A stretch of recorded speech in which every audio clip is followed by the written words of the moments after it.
Another episode of We Are You Are, the podcast for makers, robot developers, and anyone who's interested in robotics.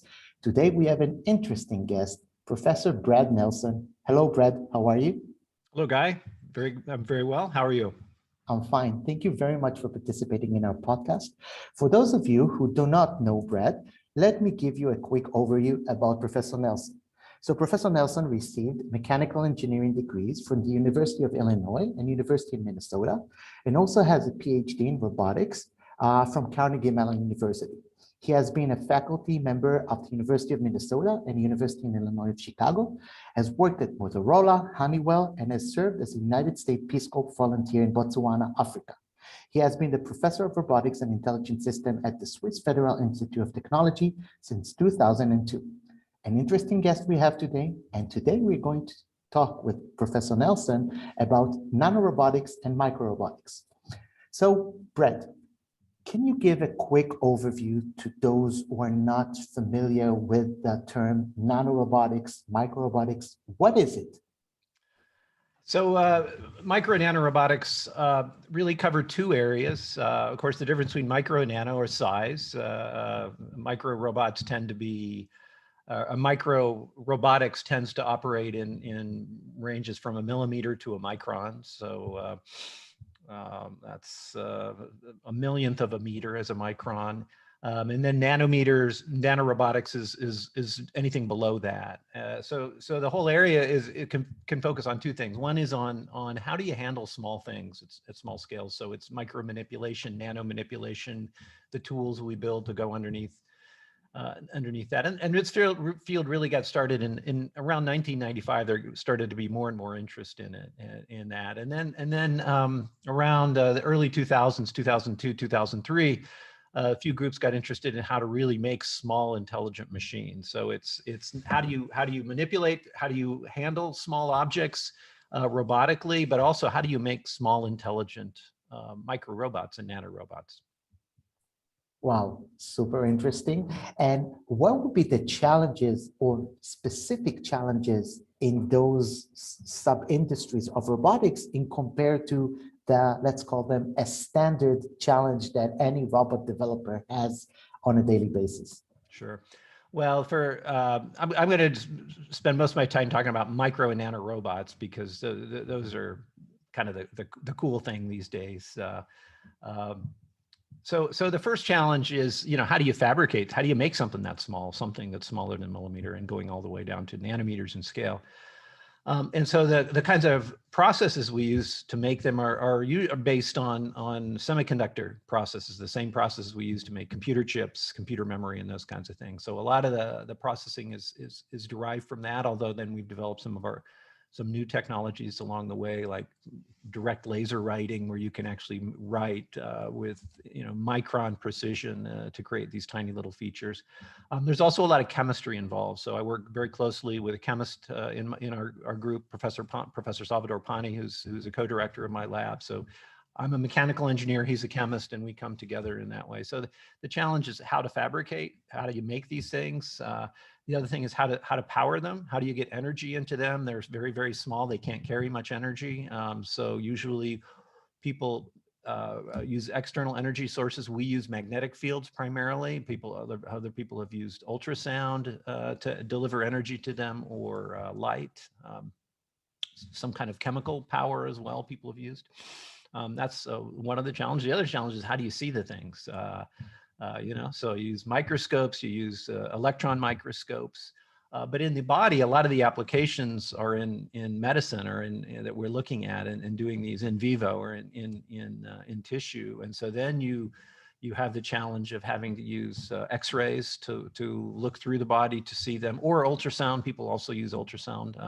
And sometimes if you're near, if you're near the surface of the body, you can actually have them emit some kinds of long wavelength, near infrared light. And so you can actually track them that way as well. So those are, fabricating them. How do you power them? How do you see and track them? Moving them around with magnetic fields, and then the big challenge is what are you going to do with them? How are they going to be useful? So So that's a very interesting follow-up question.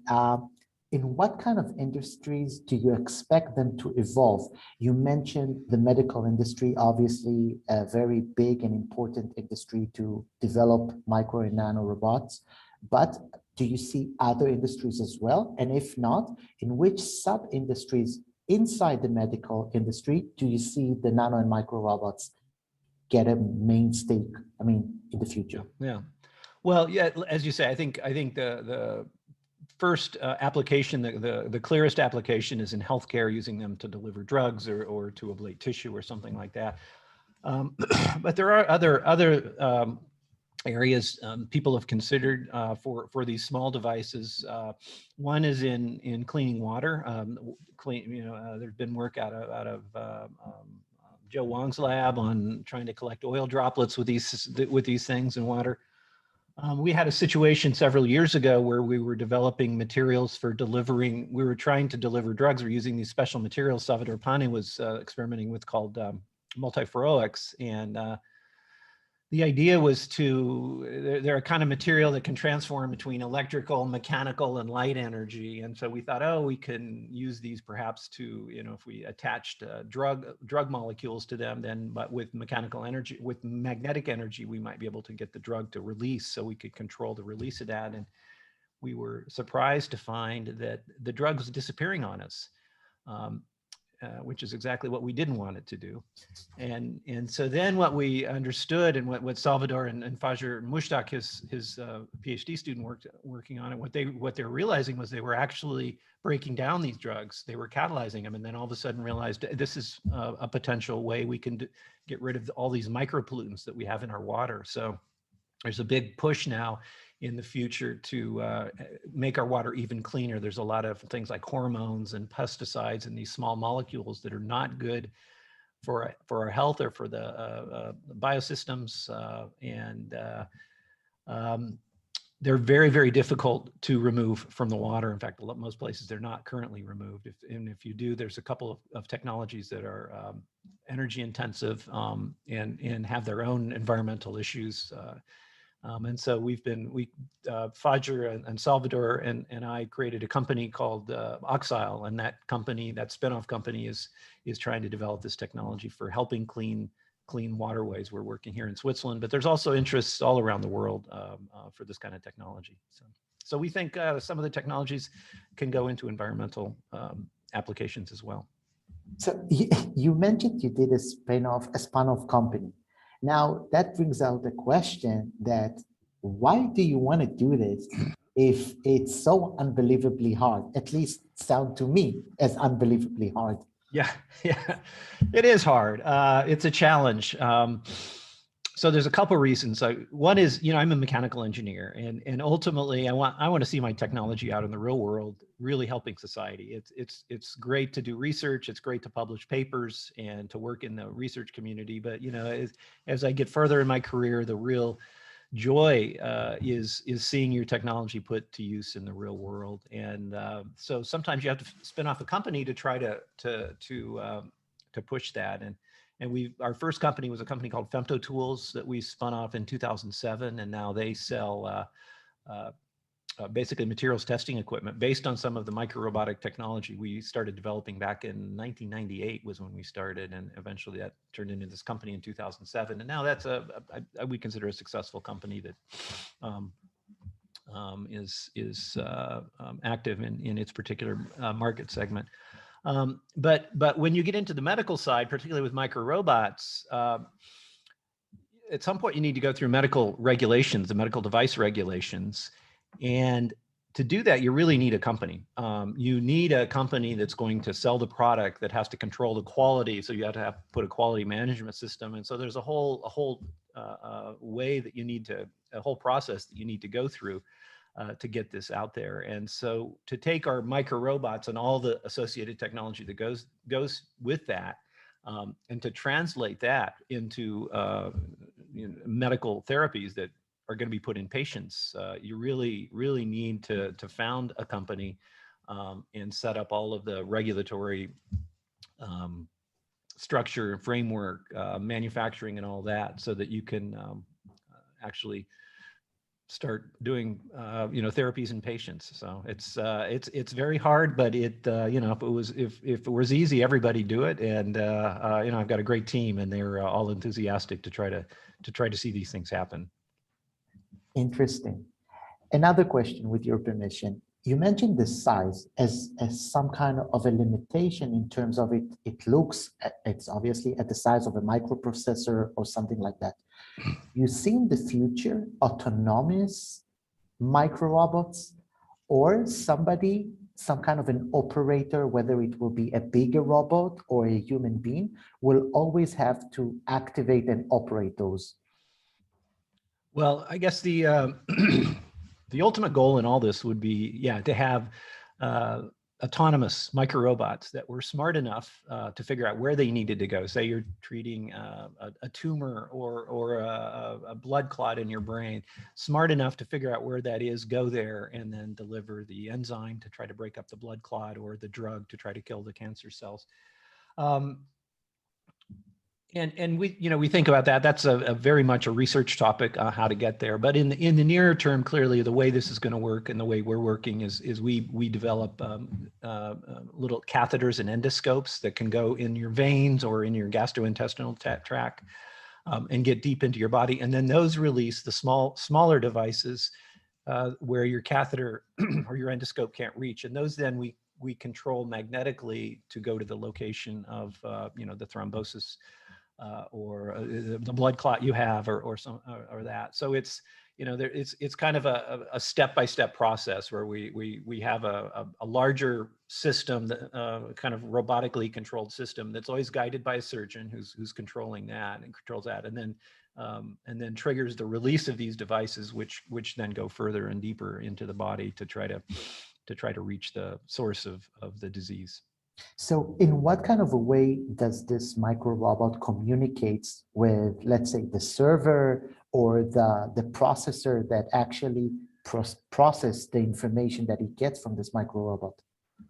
Yeah, so our microrobots primarily are seen with X-rays, so fluoroscopy. So all the procedures we do are done under X-rays, and in fact, that's one of the advantages. And then they're controlled automatically. In a lot of hospitals, in particularly in some of the really large hospitals we go to, like in China, they're doing thousands and thousands and thousands of these procedures a year in there, and it's dangerous for the surgeons to be standing right next to the patient, exposed to X-rays all day long. And so one of the advantages of our system is that you can actually remotely control these from outside of the operating room and protect the surgeon from X-ray radiation. So that's one of the selling points is being able to see these and control them with X-rays. We've also worked with ultrasound and using ultrasound probes so that you can image them that way. And some years ago, 6 or 7 years ago now, we actually were able to we injected about 80,000 of our little devices into a mouse, and we're able to see them as they fluoresced. They fluoresced in a near infrared wavelength, and so we could see that with a microscope in the body. Wow. And then track it and move it around within the mouse body. So that's another way to do it. Wow. Sounds amazing. Let me ask you, in most of our conversation, we discussed about life-saving products in the field of medical, but I do see some organizations, let's call it, using micro and nanorobots for, let's say, not for life-saving purposes, or, to be honest, for wars, terrorism, life-threatening events. What would you say? Let's talk about ethics. Should be some kind of restrictions, limitations, ethic guidelines while using those specific micro and nanorobots, not for the purpose for which I believe they were designed, which are life-saving events?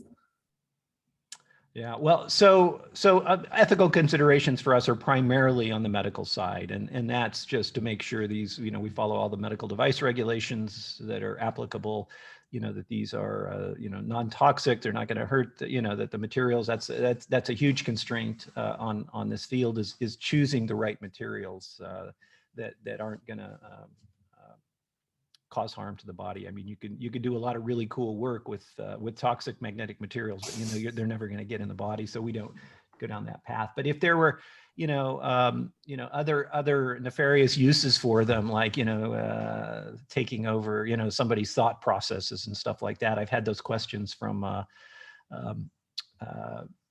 some kinds of journalists in the past. It's so far out, I don't worry about it. I was many years ago on in the U.S. State Department and got invited to a meeting looking at future threats I think they just were asking me about nanorobots, and as soon as they saw the huge systems that it took in order to control them, so these are the huge electromagnetic navigation systems that are beaming the energy in. As soon as they saw that, they were like, I don't think I'm too worried, that they're going to be used for some nefarious purpose. The thing is, what we develop is, I guess you could create some kind of poison or something like that, but that's about. That's not out of the ordinary, I think, for what people are thinking about. I guess I remember at this particular meeting, what everybody locked onto, the threat was this. At the time, drones were just starting to become commonplace, and companies were just starting to sell them, and that's where I think the big sort of security threats that they focused on at that time were. So we weren't on their radar screen. I don't think we still are on the radar screen for any serious global threats. Okay, and one question from the audience. Let's say I listen to We Are You Are podcast, and I'm a robot developer, I'm a maker, and I'm very interested in the field of nano and micro robotics. Is there a specific career path I should take, some specific knowledge base I should be aware of in order to be specialized in this field, or the common standard practice of going through the entire route of developing robotics?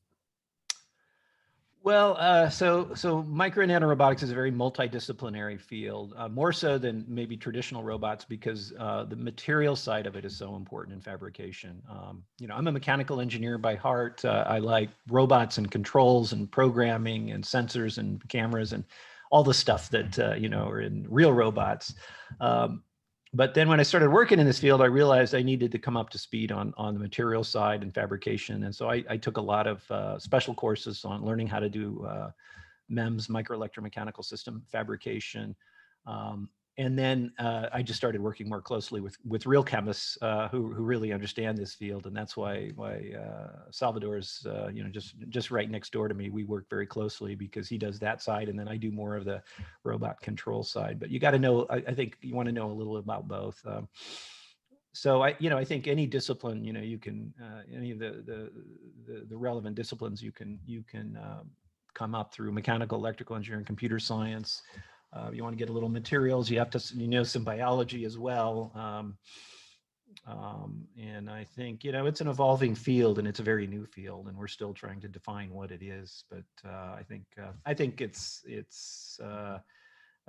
like I said, relatively broad and more materials and biology focused than most area of robotics. Okay, and last question, because we appreciate your time and you already invested us more than we expected. So thank you for that. We noticed that your educational career started in the US, but now you're in Switzerland.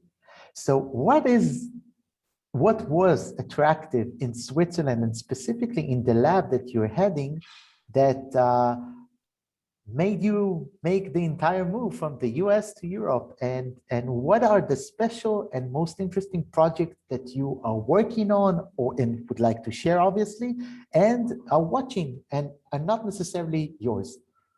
Sure. Well, I was a professor at the University of Minnesota back in, started in 1998 to 2002. And knew that there was an open position here in robotics, that the one robotics professor at ETH Zurich, or the Swiss Federal Institute of Technology Zurich, I knew it was open, but I never dreamed of applying for it.